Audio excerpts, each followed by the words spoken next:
Jeg synes, det var vildt fascinerende at se, hvordan han ligesom har sådan en stor kuffert, han sådan kan pakke ud, og så kan han sætte det sammen, og så bliver det til et røntgenapparat, og så kan den dygtige læge sidde og gennemlyse dem, der ligesom skal gennemlyses derude på fabrikken.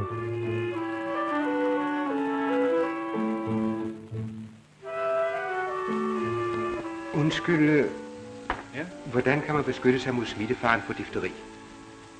Man skal lade sig vaccinere. Når man ser nogle af de gamle film med nutidens briller, så er der jo nogle kæmpe store succeser.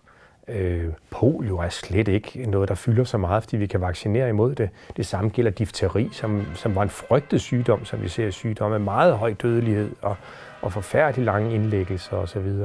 Det samme gælder tuberkulose. Så mange af de ting, som vi ser i de her film, er jo ting, vi i meget høj grad har fået løst og kommet videre fra. Det er jo helt fantastisk. Det er magisk. Altså for sådan en læge og sundhedsperson som mig, så der er sådan ligesom flere ben, vi går på, som giver os håb. Det, der er også interessant ved at se de her gamle oplysningsfilm, som er korte og redigeret stramt og filmet flot, og med tekster på, at det faktisk er et format, vi stadigvæk bruger. Og jeg skylder vel også at sige, at vi heller ikke er helt gået væk fra at have en mandlig lægeautoritet i vores film, for det har jo selv optrådt som posterboy for brug af mundbind i Danmark.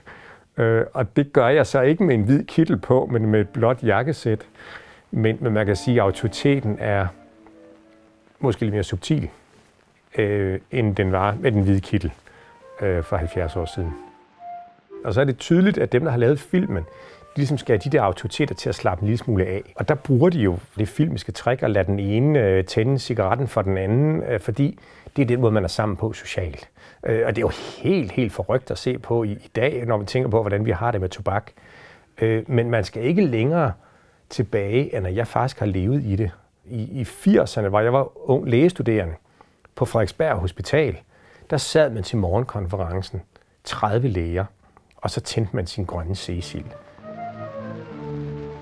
Bor de i København, kan de ligesom 1000 andre københavnere gå ud til Serum Instituttet og blive gratis behandlet. Alt det, vi tager for givet i dag, at alle har en læge, man kan gå til gratis. Det kom med sygekassereformen op i 70'erne, at vi begynder at have de store vaccinationsprogrammer og mange andre forebyggende tiltag. Så det er jo det, vi ser kimen til her. Og det synes jeg er interessant, når jeg også ser flere filmen omkring, at det er vigtigt at gå til tuberkulosestationerne, så er det jo vigtigt allerede der at bide mærke i, det er ikke tvang, men det er en opfordring til et eller andet, som er godt for kollektivet. Hvorfor løbe nogen risiko? Mød til undersøgelsen, når det er deres tur. Det er deres pligt, ikke alene over for dem selv, men også over for deres kære. Altså tuberkulose var en sygdom, der fyldte rigtig meget i vores samfund. Og man skal også tænke på, at det her det er på et tidspunkt før vi havde effektiv antibiotisk behandling. Så derfor var smitteopsporingen dengang meget vigtig. Det er den så jo stadigvæk, men det var den også dengang. Hvorfra kan han da have fået smitten? Og det er meget interessant at se i filmen, hvor håndholdt det var. Og mange af de metoder, man bruger, er de samme i dag. Finde ud af, hvem han har været i kontakt med, ringe dem op, få skrevet det hele ned i en database. Det er ikke sådan et arkiv med arkivkort, men det er bare sådan en database, det er elektronisk, men det er sådan set det samme princip, man bruger i dag.